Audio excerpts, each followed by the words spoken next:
You're listening to SM Media, the #1 place for exclusive content.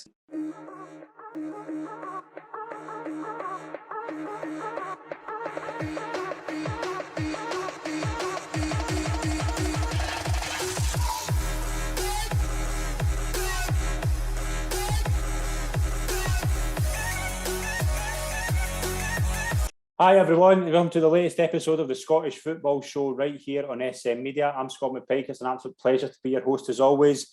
We've none of the usual crew this week. They're all off on nights out / drinking sessions, so we'd like to bring in a couple of substitutes, but they're two of the best substitutes in the business. We'll start off with the Kilmarnock legend. Boy, could they be doing with him now, Stevie Murray. Stevie, it's a pleasure to welcome you back onto the show. Thanks very much for joining us. No worries, thanks for having us on. It's an absolute pleasure. We are also joined by, I would like to welcome his first appearance to the show, Lewis Walker. Lewis, welcome to the show. It's a pleasure to have you. Cheers, Scott. Thanks for having me on. Yeah, looking forward to it. Brilliant. It's been an absolute pleasure to you both on. It's been another busy week as always. There's a lot happening. We'll start off with obviously talking about the situation that happened during the week that leads us on to our first result. Jack Ross has gone for Hibs. Obviously, Wednesday night, their defeat to Livingston was the kind of end of the road for Jack Ross at Hibs. Stevie, were you surprised when you heard that Jack Ross was gone? I was very surprised, to be honest with you. I thought, to me, it looked like he was building something there.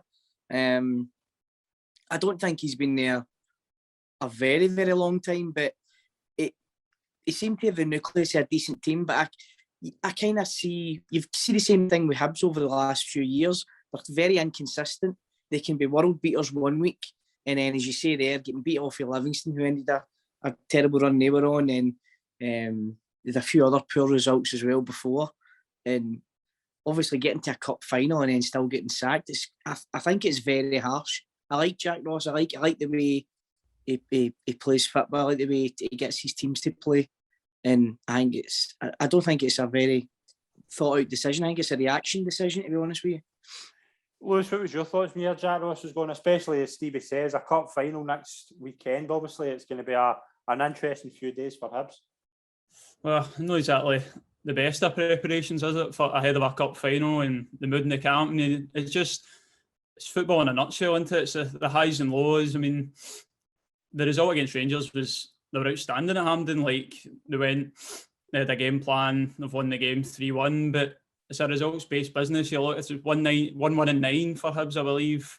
But I think it was a shock to me as much as anyone. Like, Jack Ross, I think they led Hibs to their first third place finish in 15 years last season. I think a lot of the Hibs fans, they'll be shocked as well. And David Gray, he's going to have to try and galvanise that team, try and get them up for a cup final. And obviously we'll get into it later on, the result yesterday, but it's so soon to a cup final to sack the manager. It's a tricky one, but I don't know if Hibs have got a plan in place. You'd think if they did, when they sacked Ross, they would have a man to come in straight away, maybe take them for the cup final. But at the same time, you can look at it, if he was to go and win that cup final, they can't. I mean, surely they wouldn't be able to sack him after that. It'd be a bit of a scalp to go and beat Celtic, especially in a game of that magnitude. But it was a real shock when I heard that news. So we'll see what happens next for Hibs.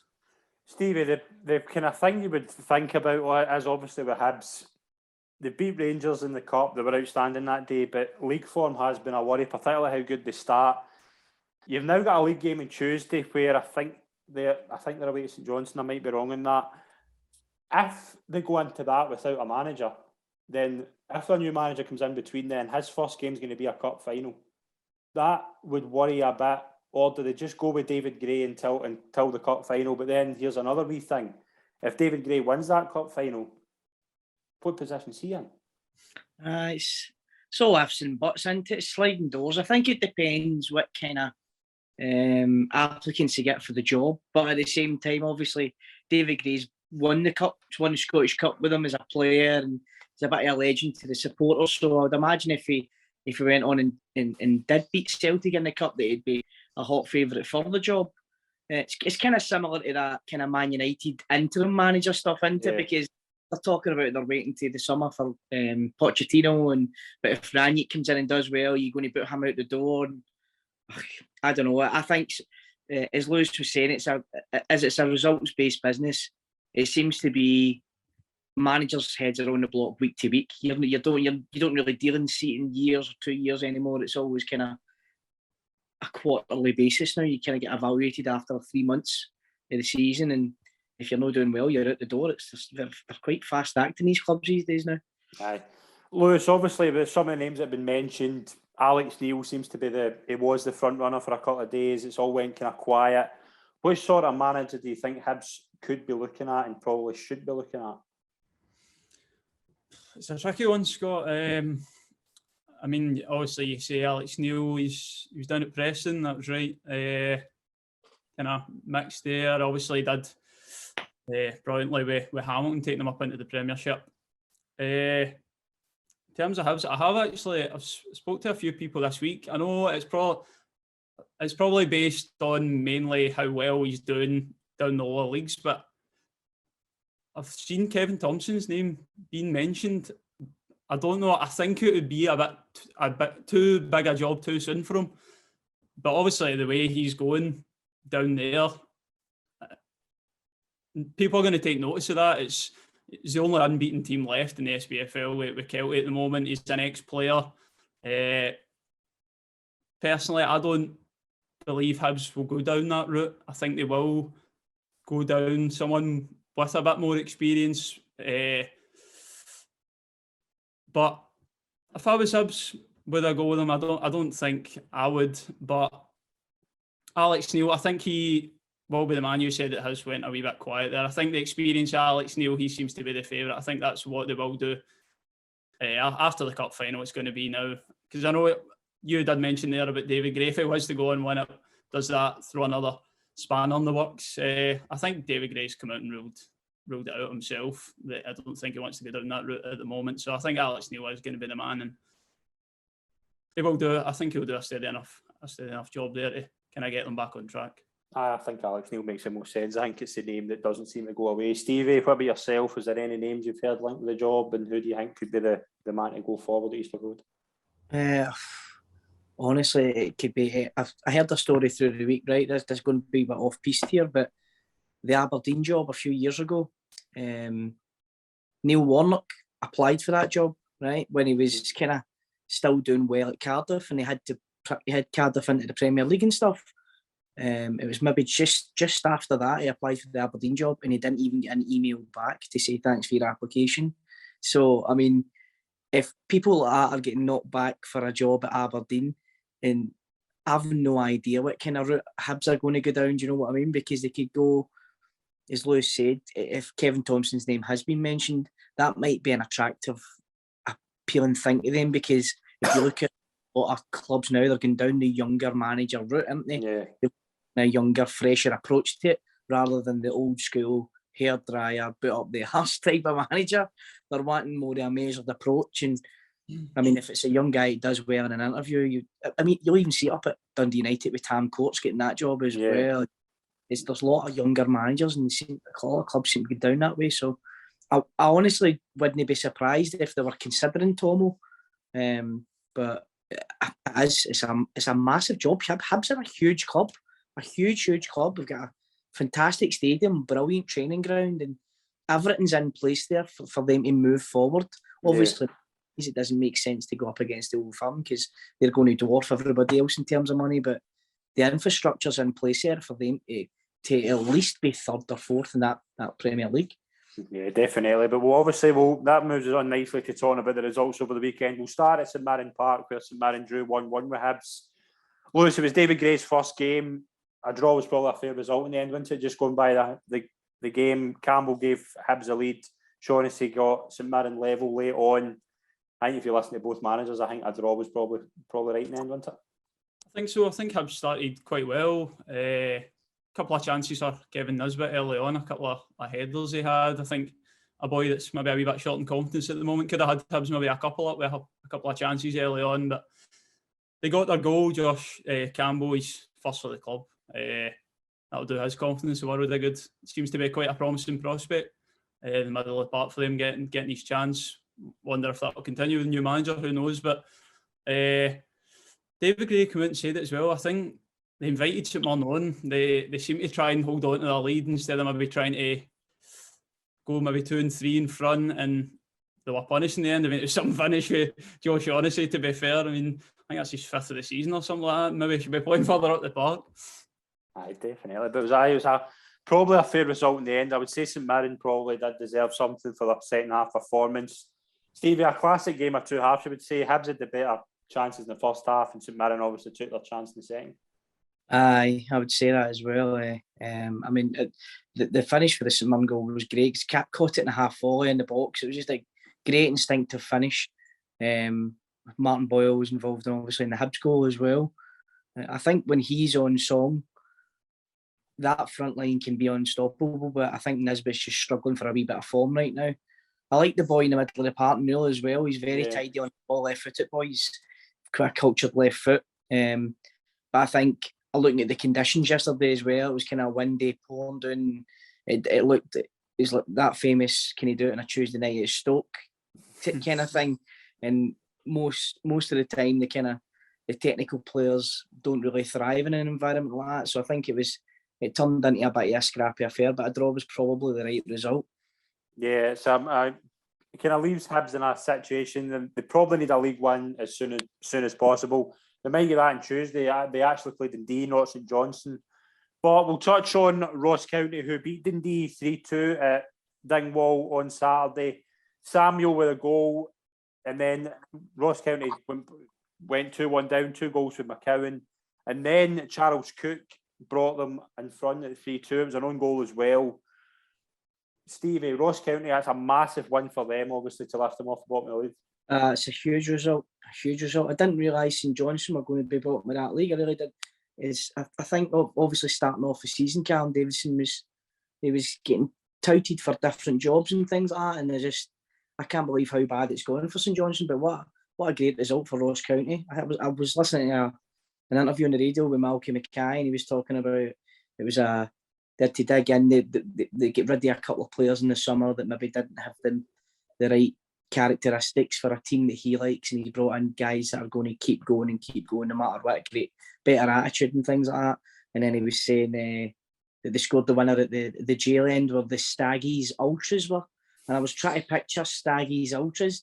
Did they walk down Dingwall Main Street in the back of horses with pyro?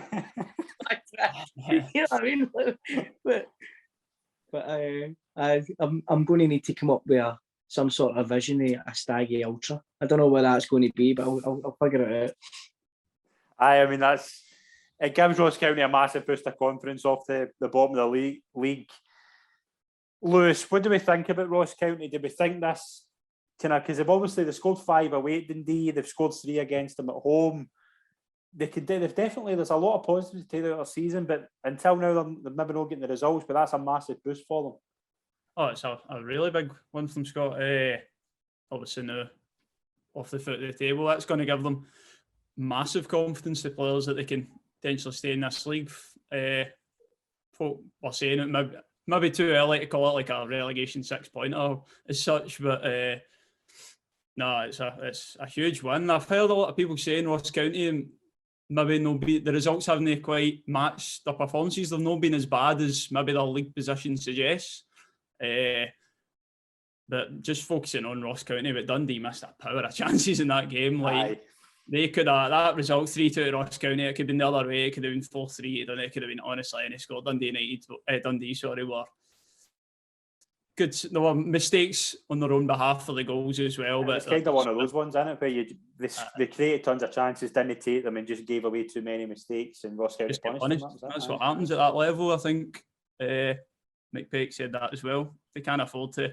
He didn't want to quite criticise his team there and then. I'm pretty sure he began them a rollick in the changing room for it, but you get punished at that level, and it's exactly what happened. Stevie, Dundee, we'll touch on them. Obviously, you wouldn't say they're in a terrible position right now, but you're looking at where their goals are coming from. McCowan, obviously, with 2 yesterday, he's probably been one of their standout players, but you're looking at the players they've got. Jason Cummins, obviously Lee Griffiths is there, Killian Sheridan. Sheridan's injured. They've got the goal scorers there to really. They shouldn't be sitting where they are with the talent they've got at their disposal. Surely. No, they shouldn't be. They're just quite a bit inconsistent. Dundee. I think when push comes to shove, they're going to have the goals that's going to get them out of trouble. I genuinely think they'll stay in. I think they'll either finish playoffs or just above those positions. I really do. I think St Johnstone are a terrible position now. Ross County have kind of bought themselves back a wee bit of respect with the result they got at the weekend there, but they're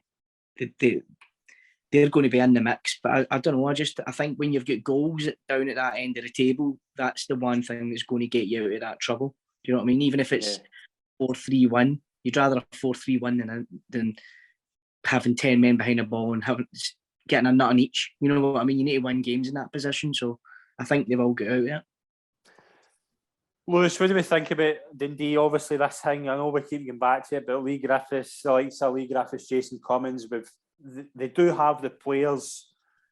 Do they have that togetherness that's going to maybe get them out of trouble? Well, you look at maybe the likes of, well, there's Lee Griffiths, Cummins, big names, but players short in confidence at the moment. You could see with Lee Griffiths the other night against Rangers when he came on, he was just, I think, just so eager to try and get a goal just because like the history between them. Trying too hard and the other night, sorry. Trying too hard, just kind of the history between the clubs. But as Stephen said, like, I think with these kind of names, the history between and the players, I mean, Lee Griffiths, the amount of goals he scored in the top flight, if he does get enough chances, he will find the back of the net for you. I think when it comes to it, Dundee might just about have enough firepower, and that is again what Stephen said. When it comes down to it, it is about getting enough goals to get you out of the situation. But at the other end as well, they need to cut out the errors because it's costing them, and you've seen that yesterday. We'll move into Aberdeen's win over St Johnstone. The late goal for Teddy Jenks gives them a massive win. It puts them into the top six, about 4 points clear of Hibs. Stevie, that's a massive win for Aberdeen. Obviously, we've spoke a lot in this show with certain other people about Stephen Glass. He's kind of been hitting a miss. It's beginning to click, and it's probably beginning to click just at the right time.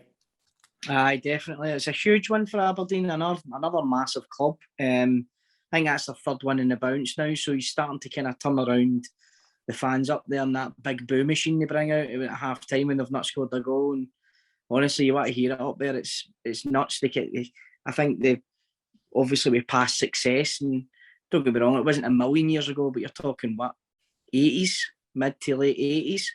I think there's a lot of fans that still dine out on that and expect them to be up there. But as long as I've known football in Scotland, Aberdeen have always been a kind of up and down club in the same league, obviously. But no, it's a massive, massive win. But they'll hopefully that same turned a corner, because it always feels like they're one result away from a catastrophe, doesn't it? Like if they don't win a game, it's the end of the world. And I don't know. Hopefully he's turned a corner now, because I like the way he approaches it, and I like Brownie as well, obviously. Being a Celtic man, so I want him to do well up there. Lewis, do we think that Aberdeen are turning a corner with that kind of result? Obviously they are. You can say a few results were a bit hit and miss, but now that's a big result going to St Johnstone, particularly when St Johnstone are kind of defending for their lives and scoring a late goal. It's one of those results that could just make a difference. They'll take a lot of confidence to that, because St Johnstone, they weren't too bad. They threw a lot at them, and Aberdeen held their own, so it proves they can win a different way as well. So they've been scoring a few, but you can take confidence winning in different ways, grinding out results, because we know how resolute St Johnstone can be. Callum Davison knows how to set them up as such, but they'll take massive confidence from that. And I think they went on a winning run in October and then went back downhill again. But Glass could be getting his ideas across now, and time for his team to kind of gel, and a settled team he's got as well now, and he seems to have got them playing a bit more confidently again. I say that a bit more freedom. They know their roles, and it's a great win for them. And it keeps them moving up. I think that's leveling points or a point outside the top four. Aye, I mean, they're level with Motherwell in fifth, and I think Dundee United are no far behind them. But again, we'll go to the other side of the table there and talk about St Johnstone. Obviously, we know the success St Johnstone had last year, and Callum Davidson was praised to the hill, rightfully so. But you've got to wonder about how they sat in bottom of the league, and you look at their goals. They're not scoring goals, Stevie. No, they're not scoring goals, and I like Michael O'Halloran too. I think he gives you something good. He gives you that option in behind, and especially with teams now seem to play a much higher line. They should be tailoring their attacks to suit his attributes, because I think it's obviously they know his attributes, but he doesn't seem to be getting the rubbery green now, and he's been in and out the team as well. He's not been playing every week, but I would say he's probably if not one of, probably the best striker that they've got at the club. Mm-hmm. Lewis, what about St Johnstone? Do you worry for them? Well, going off last season, you'd say how are they in this position? You wouldn't ever imagine St Johnstone being involved in the league, how well a season they had last year. Obviously, that was in the cups, but the kind of confidence of winning 2 cups that's going to give you going into a new campaign. But I think it's early days. But Callum Davidson certainly got a bit of a problem on his hands, trying to turn that around. But they're level. They're only bottom of the league on goals scored. They're not too far behind Team 10. So I think they'll just be about okay. But obviously worrying signs for them, and the lack of goals is going to be a concern. I like big Chris Kane up front. I think he puts himself about, causes problems for any back four in the league, but I don't know, maybe definitely needs a bit of help up there. Could also add a few more goals to his game as well. Aye, I mean, we'll touch on another team as well. Obviously, at Tynecastle, Livingston picked up a massive 1-0 win away to Dundee United. That's their second one in a row that obviously takes them into ninth. Lewis, that's a massive one again for Livingston. Back-to-back wins, badly needed as well, because they looked as if they were in a bit of trouble, but now they look to have got a bit of breathing space between the bottom two and where they are now. Aye, I would say I was looking back one of the most impressive standout result for a team over the weekend. Getting up there, especially after the result in midweek, 2 in the bounce for Livingston. Martindale, and you've seen the impact he had at first when he came in, that run they went on. You'll feel like he can get the players to look back in that and kick on again, but it's obviously up and down, and teams are always going to take points off each other, but 2 wins on the bounce, who knows where it can take them. But again, when you look at Dundee United, that's another team that really are struggling for goals. They put a few decent passes of play together, but Livingston seemed pretty comfortable, and obviously the big man at the back took the penalty really well, composed. Don't think he's missed one yet. Obalaye with the penalty, a big boost of confidence for him, obviously being a centre half. Stevie, Livingston obviously were a big win, but Dundee United, after the start they've had, they're now beginning to hit that wee rocky patch. They've went off the boil a wee bit, haven't they? Had a few great results early on in the season, but it just seems to be kind of petering out a wee bit for them just now. So it's a great result for Livingston. Just looking at the table, I mean, from Hibs and was it 7th? From Hibs down to 12th, there's 6 points difference. So there's like there's going to be massive changes, I think, and who's going to be bottom. Maybe not week to week, but every kind of 3 or 4 weeks, that could possibly be changing all the time. So again, it's going to come down to against game. Obviously, the games against the Old Firm, they're going to count them as bonuses, but it's just going to come. I think it'll come down to games against each other. That after the split happens, that'll be huge. Be some huge games in that bottom half of the table. Yeah, they've opened up I think it's like a 5-point gap or something now between them and the bottom. I think they've got a game in hand or something, St Johnstone, but that's a good wee gap to have at this point. Do you think as well with Livingston, they've got that advantage where they're the only team in the league now with a plastic pitch. It suits them more than it suits anybody else, doesn't it? Aye, well. But yeah, as you say, obviously Livingston, we know Livingston's a difficult place to go, but Dundee United, you would worry, as you've said, Lewis, where's the goals coming from? Shankland's a big miss. Their top 2 goal scorers at one point were 2 centre halves. Edwards and Mulgrew, like that. It does show you like where are the goals coming from, but they should still have enough. They've built a really good start so far this season. But 2 games today, 2 games on Sunday we'll talk about. We'll start at Tynecastle. Rangers won 2-0 away to Hearts. Morelos and Aribo with 2 early goals. Lewis, let's start with you. Rangers, obviously, the continues Giovanni Van Bronckhorst's unbeaten run since he started there. What do we think of Rangers today? Were you impressed?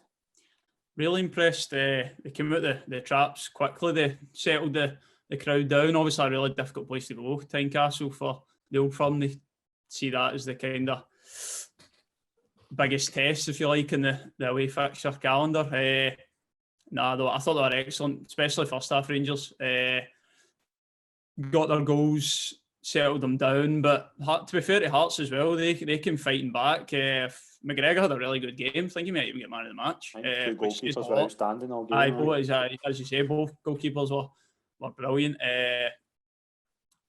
But excellent, especially Joe Aribo. Is there a better player in the league at the moment in current form? I don't know if any of you have got another opinion, but I think it's hard. When you look at Rangers so far this season, you're looking for a players who have made a big impact. I don't think there's many that's made a bigger impact than Joe Aribo. I just think that today, just you saw he was involved in everything, and he was so far. He's been leaps and bounds probably clear a lot of Rangers players this season so far. But what impressed me as well with Rangers the day was they're going really attack minded. Under Gerrard, I felt as if it was let's just try and get a goal, but they were conceding too many. The first thing is, although they're sorting out the defence and sorting out the problems they had, there was a couple of times where they obviously get caught out today, but it's defend first and then build for there. And at times I thought that front three was unbelievable. I generally think that front three was unbelievable at some points today. I know it maybe dwindled in the second half, but Stevie, what was your thoughts? Rangers were 2-0 winners. Do you think it was as impressive as Lewis thinks? 100%. Aye, they were very impressive. A few good individual performances. I thought Fashion Sakala was very good.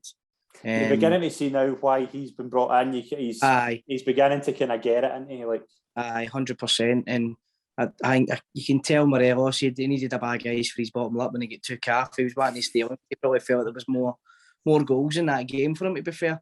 But no, they were very impressive. I think what the daunting thing for Celtic supporters would be is that Van Bronckhorst has come in and they seem to have actually got a wee bit stronger. Like they were, as you say, they were held back a wee tiny bit, under a wee bit more reserved in their play under Gerrard. Whereas now the Rangers have been taken off, and I mean Joe Aribo's touch for that goal was sensational. It was the ball was brilliant as well. If like they're showing it and like goal of the month consistently. But no, it was. That's another thing I noticed as well. Aribo was he made about 5 or 6 of their runs, and Goldson was no far away from finding him as well. And I mean, this sounds ridiculous, but Virgil van Dijk does that with Salah every week in the Premier League. And if Goldson's playing himself for a move, he's probably doing it the right way. He's either playing himself for a move or he's playing himself for the best contract offer he's ever had in his life, isn't he? So it seems to be as well, ever since he came out, obviously he get criticism for that statement after the semi-final defeat, but to be fair to Goldson, he was excellent today, and that's been a couple of games he maybe realised that's kind of put up the arse he needs type thing, and don't know whether only he knows where his future lies, if it's at Rangers or if it's for a move down south. But I think the Rangers as well, you noticed ever since Van Bronckhorst come in, the fullbacks, Barisic's performances have went up a level. He's got better. Seems to have been, I've noticed it as well with Tavernier. They seem to have been told to be more disciplined, and under Gerrard, you know how good the deliveries and the bombing on fullbacks, that was just his style of play. But it seems to be with Van Bronckhorst, they relies on the wingers to give him more width. And as Stephen mentioned, Sakala was excellent, really good assist for Morelos' goal. And Kent, you see a lot more of Kent getting wider and driving at the fullback, and the unpredictability he brings as well is all positive.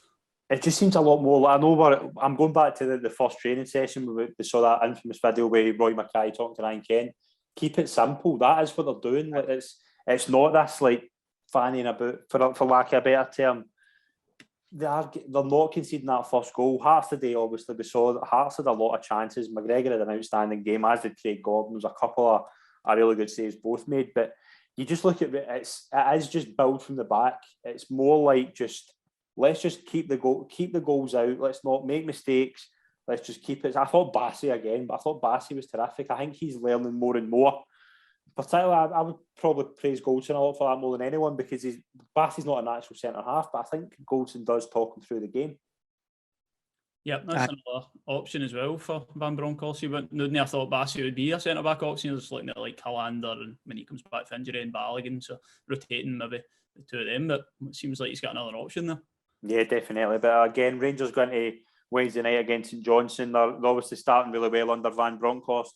Stevie, would you give a wee mention to Hearts? I think Hearts gave themselves a bit of credit. I think Hearts deserved maybe something out of the game. It's hard to say because they did have quite a lot of chances, and they went right to the very last kick of the ball. But I don't think you can begrudge Rangers a 3 points there. I think overall, looking at the game, it was a controlled performance every time the ball broke to Rangers, even in their own half. They looked really, really dangerous. The pace of Kent, the pace of Sakala, the aggression of Morelos, then you had the quality of Rebo supporting it. It was just, they looked really, really good today. And I don't think you can begrudge Rangers at 3 points. Tough on Hearts because you wouldn't say they played poor, but Rangers were just a level above the day. Lewis, what did you think of Hearts? I think they were unlucky, maybe push Rangers and maybe get a goal out of it. Aye, they probably could have nicked one. Kingsley was unlucky with the free kick. Couple of good blocks to Rangers defenders first end of the first half. They could have nicked something, but at the same time, the counter argument, Arfield had a couple of good chances to put the game to bed as well. But no, I thought probably just about a fair result. But no, Hearts were definitely, there's positives there.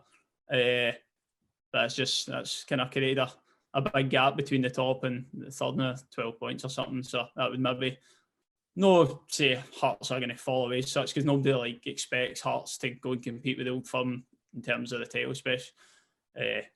But no, a lot of confidence they'll still take. I don't think they can be judged on games like that, but they certainly gave themselves a good showing, and they could have nicked a goal out of it. But there'll be bigger games to come, and definitely Hearts, I can see them cementing that third spot. They've been really impressive. Yeah, I mean, Rangers as well, obviously. That's Hearts' first defeat of the season at Tynecastle. As we say, difficult place to go. Rangers have done it well. We'll go to the final game of the weekend in the Premiership. Celtic today, a 1-0 win over Motherwell. Stevie, I'll come to you. Obviously, you're probably buzzing at that result, but we'll get into the injury problems later on, but it was a big win for Celtic. I know it was depleted, the squad's depleted, there's a lot of injuries, but that was a big one. That could be a big one. It was a huge one. It was quite a feisty game, a lot of challenges getting in.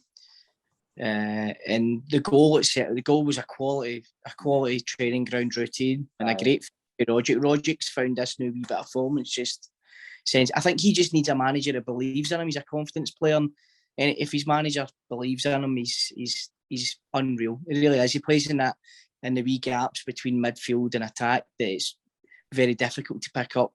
Do you lie a defensive midfielder on him and then sacrifice the ball, or do you push your centre halves up? Maybe then you're susceptible to the ball in behind you. So no, they started the game really well, few chances, but Motherwell had a right good few chances as well. They could have got a goal, and Joe Hartford had an unbelievable double save as well. It was brilliant, definitely.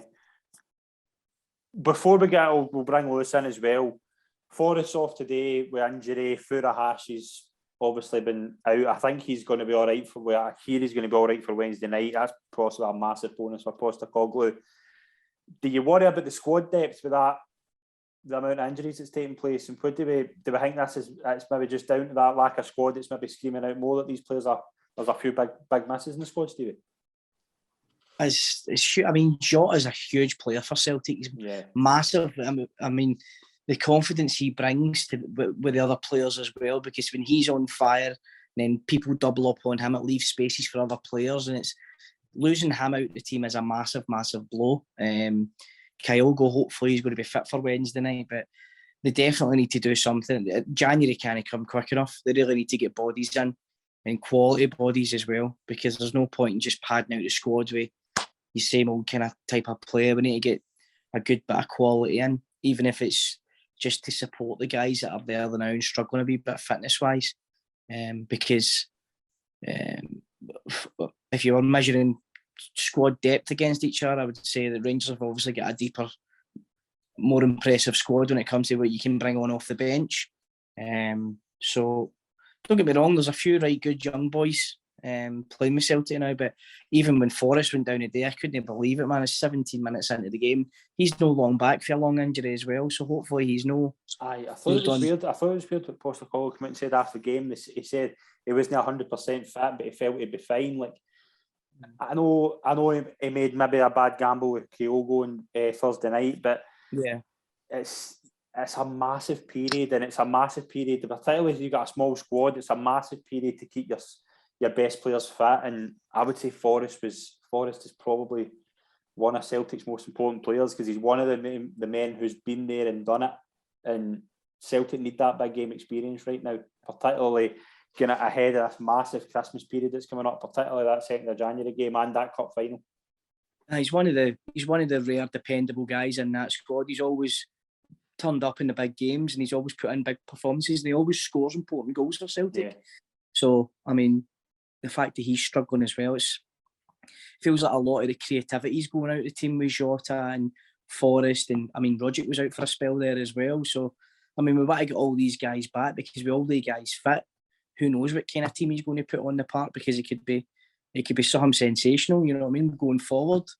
But I guess a lot of Celtic's problems have been at the back as well, haven't they? Yeah. I mean, I don't know happening with Big Julian. I don't know where he's disappeared to. I think he's due back. I mean, I've heard he's back in kind of short-term training. Lewis, what was your thoughts in Celtic today? Another big result for Ange, keeping that run going that they've been on. Obviously not lost a game in the league since September. Yeah, really important to obviously keep pace with Rangers at the top. Without a recognised striker, it was always going to be tough, because Motherwell, they're no mugs, and obviously Graham Alexander's got them set up, hard to beat. They're always going to give you a game, but I thought Celtic, they deserved the win. So they went with Turnbull, I think, predominantly kind of that false nine role. Obviously Rogic supporting him, he did really well. Turnbull, you could see he's kind of flair player. I can understand why Postecoglou went with him through the middle, but you can tell he was kind of reluctant. He's not going to make the runs that Kyogo would make on the last man in behind. It's just such a big loss when Kyogo's not playing. He just offers such a dimension to Celtic. But Turnbull, he was kind of dropping deep to get on the ball, which obviously leaves the kind of space in behind the back four where no one's filling the gap. But it's a good win to get. It's a good game to get out of the way. Such with players missing, you mentioned earlier, Kyogo should be back for them in midweek for Ross County.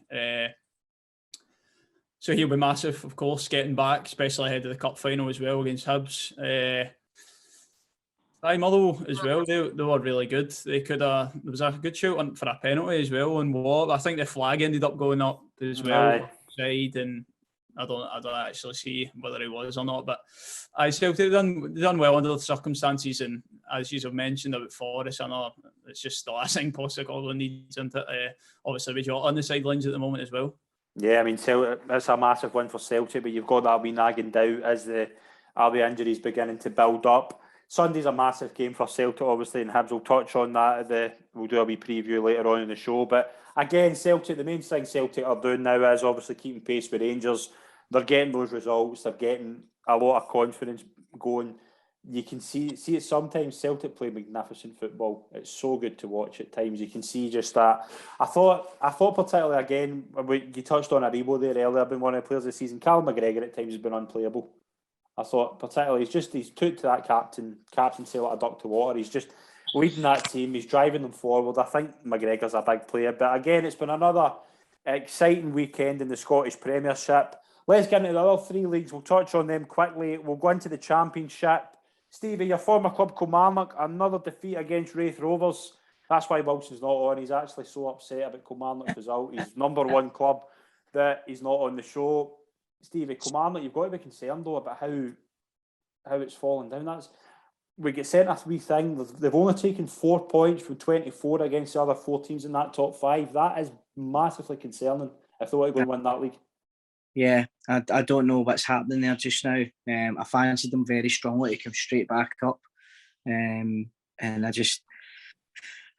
It's worrying times for Kilmarnock, it really is, because I can see if they have another couple of seasons in that championship, you can see the support dwindling, you can see the money going away, and before you know it, they're just a kind of languishing club. You really need a team like Kilmarnock back in the Premier League, because I think a high-flying Kilmarnock bring a right good support. You know what I mean? Even against some of the kind of so-called minnows in the Premier League, you're still going to get your 6, 7, possibly 8,000 supporters. Whereas now, it's really, really worrying times. I just hope they can get their act together, maybe get through this wee bad patch just now and kind of turn a corner, Christmas, New Yearish, because they really need to get their finger out if they're going to make a push for promotion. I've seen a lot about the things about Tommy Wright and things like that. Is he the man to take them forward? I think he's obviously there last season when they went down, and whether you can put the blame on him, I don't necessarily go along with that. But you've got to. I think it's a massive concern because they're not playing good football. I think sometimes if you're not getting the results, but the performances are there, you can maybe get away with it. But it's just a lot of reports, Wilson in particular, said it's not good to watch, and you've got teams there like Inverness and Arbroath and Partick Thistle who are scoring goals and have that in the locker. Tommy Wright's built that squad literally from scratch. He doesn't have that Kyle Lafferty now who's going to dig them out a hole. No. He needs to find it. They need to pick it up quickly or they could be in trouble. Just sounds like he's trying his best to put together a team and it's just not working out for him so far. I mean, there's a lot of kind of trial and error with it, I guess, when you're putting a team together, because you kind of sometimes try to fit square pegs in round holes, and just to get through maybe an injury situation, or maybe you've not got the right player at the club at that time. But he really needs to do something to get them performing, because they're a mile off it now. They really are. Lewis, what's your thoughts on Kilmarnock? Are you a bit concerned for them? I would be, especially the last 2 results against teams round about them. I mean, it's such a tough league, the Championship, as every year. It was always going to be a big ask for Kilmarnock. If they probably expecting them to come straight back up, but it's not as easy as that. It's such a competitive league. So many teams just take points off one another. But I mean, I've heard a few saying for Tommy Wright, his time might be about up. I'm not sure what kind of names or who Kilmarnock would go to try and kind of turn things around. But they're not in a terrible position. It's a couple of bad results, but I think they have lost like 4 of the last 5 maybe, but it's still, I mean, it was a great start to the season for Kelly. There was a confidence, as you mentioned there. They haven't been great to watch, but they were getting the results at first. Yeah. But now it's a case of they've not been good to watch, and the results are matching that as well. But especially with losing against Inverness and then now Wraith, and that's only going to give them confidence to go to push up further. And Kilmarnock now kind of need to get those results out of their mind and get back to winning ways as quickly as possible. It's concerning for them, but a long way to go. Inverness with a big win over Morton 6-1. Arbroath beat Partick 2-0. There was a 3-3 draw between Dunfermline and Queen of the South, and Ayr obviously drew 1-1 with Hamilton on Friday. Stevie, who was your result of the weekend out there? It's probably got to be Inverness, hasn't it? Oh, it's got to be Inverness. I was reading Billy Dodds slaughtering the Morton facilities. Did you see it? Nice. He said they get put into a porta cabin with no lights, no toilets, no heating. He said that you wouldn't put vermin in there. No, he's getting them pelters. But that's a massive result. Obviously, I know Morton are struggling at the bottom now, but to go away in any league, to win away from home, especially on a pitch that like that, it's not the best. It's a massive one for them, and they seem to be flying now. When we move into League One as well, there's a few big results in there. Cove Rangers beat Falkirk 3-0. Falkirk, obviously, a new manager that's come in during the week. Rennie, that was, I think, is it Gordon Rennie or Stuart Rennie? I forget. Stevie, you'll know. Martin, I think it is. Martin Rennie, sorry, Martin Rennie, Gordon Rennie. Rennie McIntosh. Martin Rennie, obviously untested in League One. We apologise to Falkirk fans that are watching the show for forgetting your manager's name. But Stevie, that's a big job as well. He's getting in there. We've seen the problems they've got. That's a massive job, especially for someone who's not been so much in Scottish football in a coaching facility in the past few years. It's another big club, kind of languishing just now. Seems to be the clubs coming up from the Lowland, the Highland League, all this kind of stuff. They seem to be taking to like ducks to water. I know people's put a lot of money into Cove and Kelty and things like that, but Falkirk are really struggling. I've seen the result obviously against Queen's Park the week before as well. Yeah, exactly. Roasted against Queen's Park, so a tough job for somebody in there, a really tough job.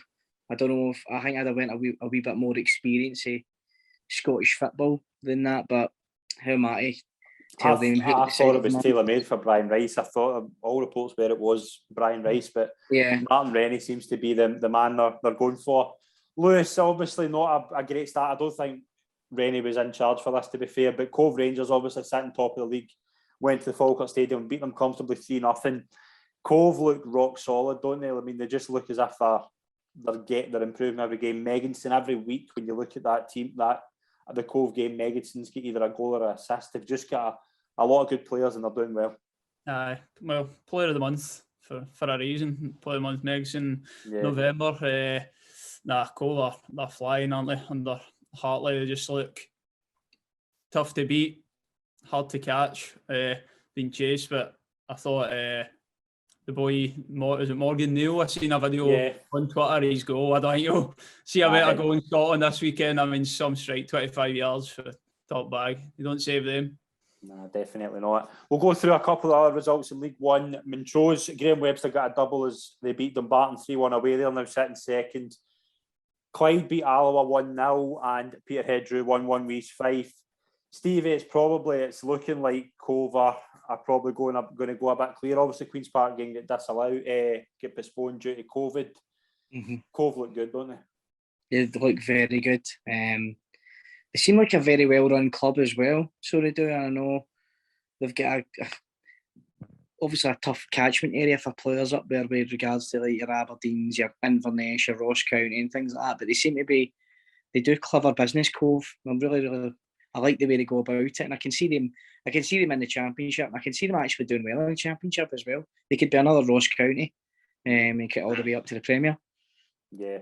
We'll touch on League Two as well. Obviously, a few big results in there. Kelty with the result of the weekend, probably in that league, beating Albion 6-1 at home. They just extended their unbeaten run over Kevin Thompson. 4 for Aaron and Stranraer as well. They all picked up big wins. They go into the top 4 as well. And Stenhousemuir drew 2-2 Edinburgh City. Lewis, Kelty is probably the place to start. As you say, they're the only unbeaten team. Nathan Austin get 2, Botty Abbey get 2. They've got all that. They've got a ridiculous squad, particularly in that league, isn't they? Aye, seven clear at the top still. 4 they're doing well to keep it at that gap. I mean, they're just brilliant at the moment, aren't they, Kelty? Just a level above in that league. It's just going to be a matter of time. Obviously, early, still in the season, but you just don't expect them to catch them, do you? Kevin Thompson's just got them playing so well, and confidence is flowing throughout the team. And if they manage to keep him, who knows what they can achieve if they were at the end of the season to potentially go up into League One. But I like they'll get some job in their hands, try to keep pace at the top. Just a case of how long Kelty can stay unbeaten for, you'd think. Yeah, I know, definitely. But Stevie, Kelty, obviously, we've touched about a few of the players. Nathan Austin's there, Joe Cardle, Jamie Burjonas, Michael Tidser. It's just a stacked squad, isn't it? It's a very, very strong squad. I've seen a couple of their games this season and they look really, really strong. They look a cut above in that league. And again, it's just a matter of time before they get promoted as well. It'll be interesting to see. It's be interesting to see these teams like Kelty and Cove going the step further to see how far where the ceiling is for them. Because honestly, in Scottish football, I don't really think there is a ceiling for them in Scottish football, because a lot of the teams are very similar, and it's kind of minor discrepancies that separate a lot of teams. But No, they're doing very, very well, and they're backed very well financially as well, which is going to see them in good stead. Yeah, definitely. We obviously friend of the show, Andy Barrowman's there as well, sporting director. That's a really good appointment for them. We'll touch a wee bit. There's something I want to get your thoughts on before we touch on what's coming up this week. Did anybody see the MLS Cup final? I know what you're going to say here. I've seen the aftermath of it. That's what I got to talk about. Former Celtic manager Ronnie Dyla is back in the news and getting his draws off as New York City, his team, got their result and won the MLS Cup. Stevie, obviously we'll start with you here. Ronnie Dyla, I mean, what a guy. I know. To be fair, by what a guy. He still gets strong feelings. That you can take a lot of the stuff he says in the press and things. He still gets strong feelings for the club. And I mean, if I had been patched for a club, I don't know if I'd be feeling the same way as he does. But he seems very genuine in his approach. And don't get me wrong, a lot of his ideas were good. It's just it was a wee bit hard for him to get them across, I guess, to the squad that Celtic had there at the time. But no, I wish him nothing but success, because he seems like a great coach, and he seems like a brilliant guy to be playing for. Yeah, I mean, it's good to see him obviously get winning with New York City, the MLS Cup. It was good to see everything that he done. I think he's one of these guys that no matter who you support, you do take to him. It's similar, I think, with Ange. You do have that kind of breath of fresh air, right? Feeling with them, they just kind of something about them you just like. Lewis, did you see Ronnie Dyla? I've seen clips of it. I mean, it's just him, isn't it? He's just a character. You see his actions with Celtic and that. The Celtic fans loved him, but Steve James, maybe like too big a club for him at the wrong time type thing. But a lot of folk take to him. You can see why he seems like a really good guy to be around, and fair play to him. It's a really big achievement. He was quite emotional after it as well, and rightly so. Yeah, definitely. We'll just announce the players of the month before we get into talking about the weekend. The Premiership was won by Joe Aribo. Billy Mackay won for Inverness for the Championship. David Goodwillie for Clyde in the League One. Ewan O'Reilly for Stenhouse Muir in League Two. Lowland League was Jack Stainrod of East Kilbride. Tegan Browning won the SWPL 1. And Lisa Swanson from Kilmarnock won SWPL 2. We'll just go through the West quickly before we move on. Then the Premiership, Alex McWaters of Kilburney just beat Brian Boylan to win that award. George Grierson's the manager of the month for the West. And in the Conference A, Kyle McAvoy of Maryhill, Scott Anson of Cambuslang won the Conference B award. And in Conference C, Evariste Bembo of St Anthony's won that award. So congratulations to them. We'll touch on what's coming up this week, and we have another busy midweek in Scottish football. Hibs played in D at Easter Road. Will we just get a prediction round the table? How's that going to go, Stevie? Will Hibs bounce back and get a win against D at home? I think I think it's going to be a high score. The way Dundee are scoring now, and obviously the way they're leaking goals, you don't know what Hibs are going to turn up. This is a problem, because you could have the Hibs that just stink the place out, or you could have the Hibs that beat Rangers in the cup final. You just really don't know. But if Hibs turn up, I'm going to go for something like 4-2 Hibs. Yeah. Big scoring game. Lewis, what we got? Hibs Dundee.